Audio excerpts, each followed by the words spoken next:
we got everything hooked up here. I'm gonna go ahead and start taking everything apart, cleaning up everything as I go. We got some real bad news, unfortunately. This power steering's been a problem for as long as the history of this tractor, as far as that I know. So they're very common issues, and I read a bunch of forums, kind of a Band-Aid fix for it, because the steering valves to try to get one is very expensive. So anyways, the problem is that the power steering fluid will actually come up out of this column and spill out. The Band-Aid fix was to tap into the bell housing inside here and run a copper tube back into basically the return line.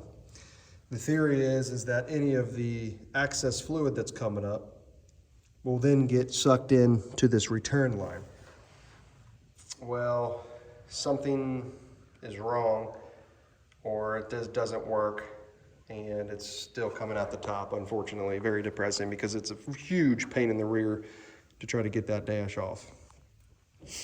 So I'm going to continue with the project, and I'm going to start doing some more research on the power steering, like I've done over and over and over and over again, and see if there's something else that I can do here. With as heavy as this tractor is, it's really nice to have power steering, although I've been using it for years without it. But after restoring this entire tractor, I really want to try to make it like new.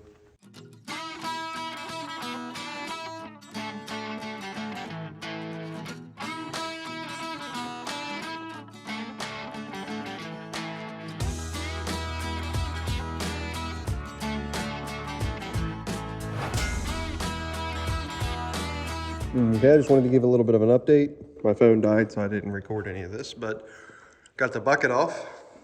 I have the first arm off, and I'm going to work on getting this boom off. But I think I'm going to go ahead and start labeling the hydraulic hoses so I know where they go back, so I don't confuse anything. Then once I do that, I may go ahead and unhook every hydraulic hose.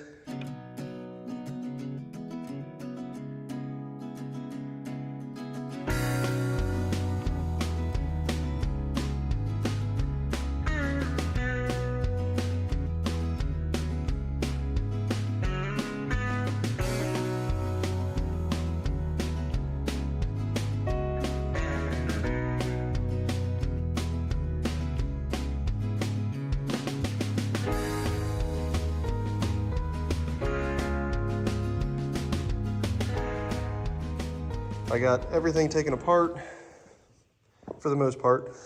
I got this pin is really stuck, so I'm going to heat it up and pound it out here in a second.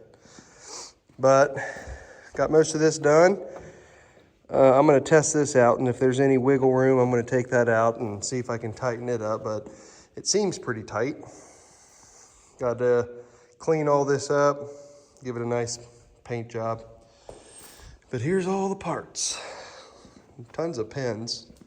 Most pins look okay. So this one, the bushing came out. There's all my hoses. Here's the spools. It's all coming along.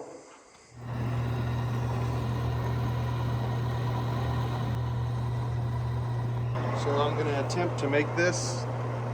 We're missing one on the backhoe. So we're going to see if we can make one on the lathe today. This is what I have so far. I just cut these threads on the lathe. There's been few times that I've been successful cutting threads, so it hasn't been something that I do a lot. But I'm happy to let everybody know that this actually works pretty good. So it threads in there really nicely. Got it on my first try. Now the only thing that I could do differently is this part right here is a little bit small. Got a little bit of slop in it, so I might have to cut a little bushing. See, that's a little too much. Fortunately, I got a lot of brass pieces, so I'll probably put on the lathe a bushing, knock those old bushings out, put a new bushing in. But now I'm going to cut the top part so I can put a wrench on it with the Bridgeport.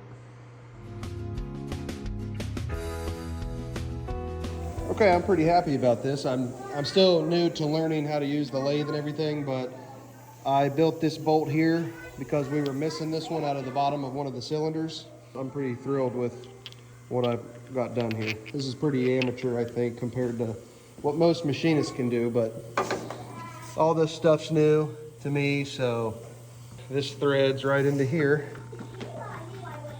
So I'm pretty happy about this. All right, we're gonna get ready to pressure wash. It's currently about 32 degrees outside. Fairly chilly, but wanted to get this done. It's nice being able to put some parts on pallets moving around with John Deere. This was on the back of the Workbull. I got it kind of propped up there, built a little kickstand. So we're gonna get ready to do some pressure washing. 32 out, ain't too bad. I got my frog togs on.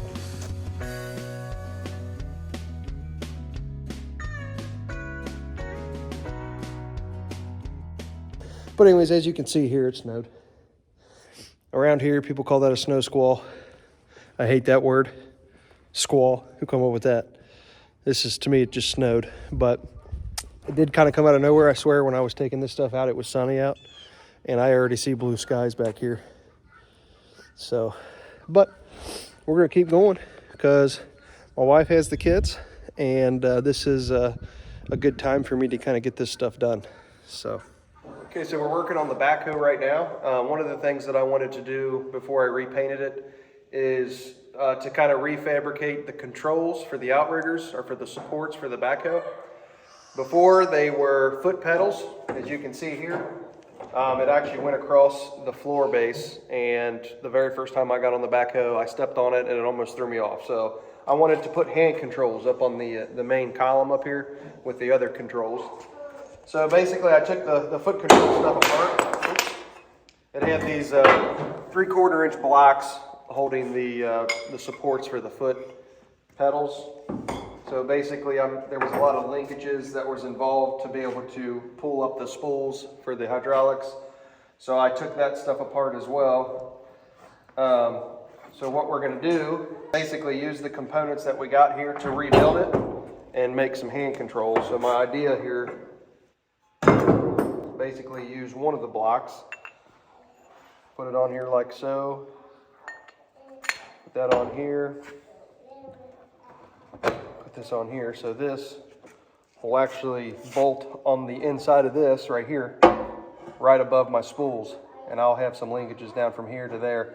And then I'll weld in a little handle coming out the front right here. This should control the spools for the outriggers and be a lot less janky than what they had on here before. And then obviously I won't be trying to step on it and it darn near throwing me off. So we're able to reuse what we got here to do it. So it should be a little bit fun, but we need to clean up these parts. I need to grind this tab off, and then I need to weld on a handle here. So we'll get to working on that. All right, so we need about 2.5 inches from here to here to match up with the top of the spools. There's a bunch of wiggle room here because we're basically using these braces to tie in between the two, and this got a lot of play in it. But I am trying to avoid a lot of play. Like, I do want the controls to be somewhat tight. So I need to cut these down. I need to get rid of this tab anyway, so I'll probably cut it around in this region on both of these and build a spacer between the two of them. And then I'll probably lock the spacer in here in some fashion to where it can't move back and forth. So that's what we're going to be doing right now.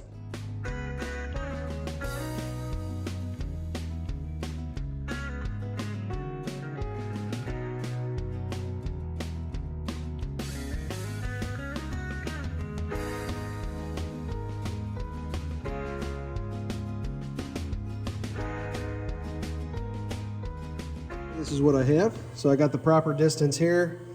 I cut this center kind of like a bushing, I guess. And then these rotate nicely. So I think I'm gonna put grease ports in here. I'm gonna put a through bolt on this, and that'll keep all this locked together. And then I'm gonna clean them up too a little bit on the grinder, just the edges.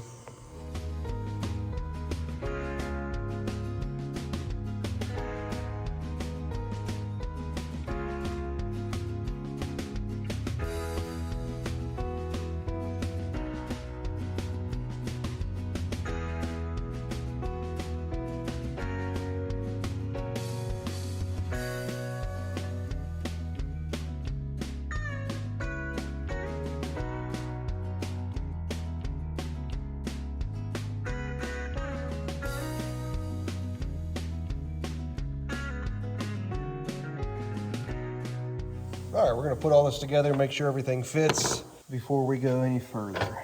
So.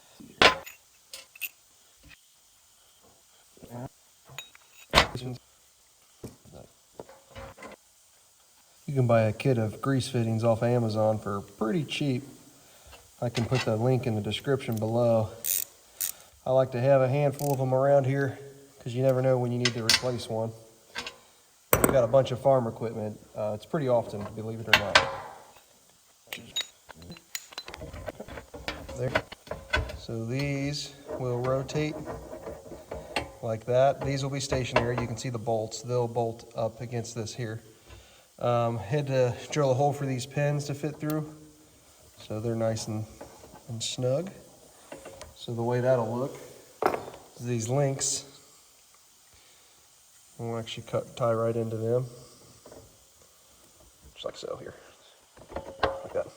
There's going to be a handle welded right here that we haven't done yet. It'll stick out this way, and when you operate it, it'll rotate that back and forth, pulling the spool up and down. Like I said, this is a replacement for the foot pedals. I didn't like those.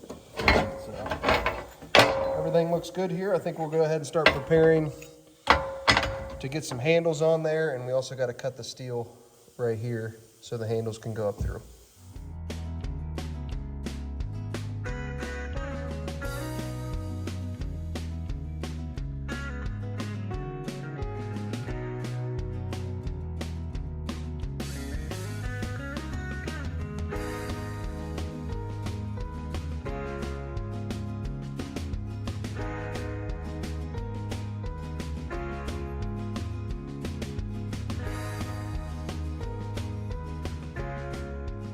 Okay, we're going to start taking some material off of the handles.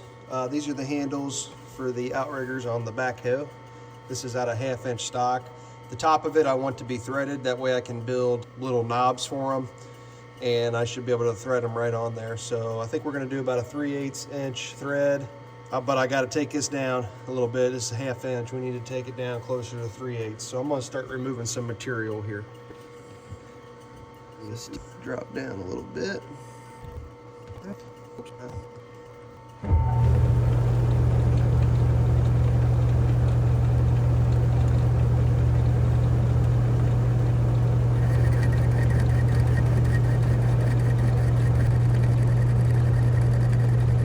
We don't need to go too far here.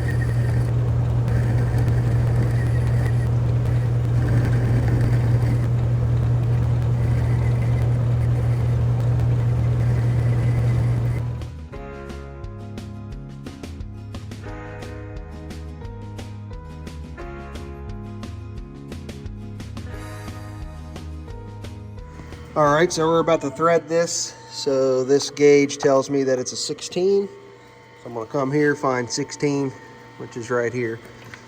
Come up here, move this to 16. Put this back down, and it's on the right side, so I need to come all the way down over here. And there we have it. Now we should be ready to thread. I'm gonna slow this machine down though. Okay, we're gonna do a scratch pass first, just to make sure everything's lining up.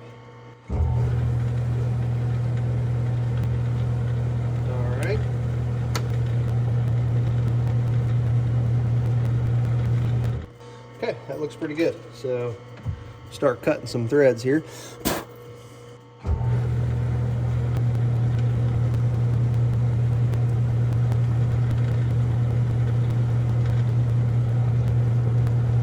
All right, so that looks like that thread's on pretty nicely. So basically this one's done. We got to do this over again with the other handle.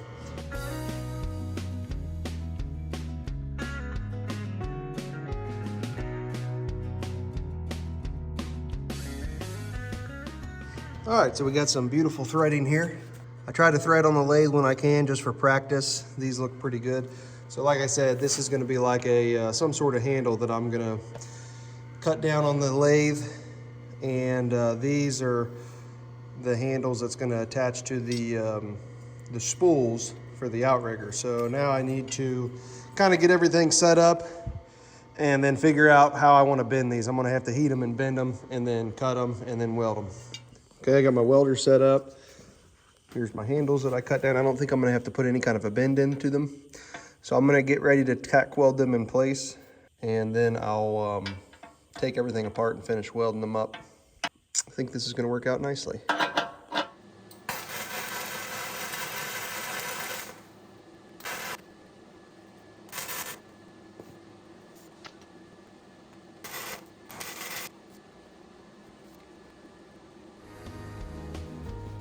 And that's it for this video. This contraption that James came up with was pure hillbilly genius. I just still cannot wrap my mind around the stuff that this guy comes up with on his own. It's just amazing. But anyway, stay tuned for the next video because of course we're going to show you what that looks like finished, and I think you're really going to be impressed. It turned out perfect. Have a great week.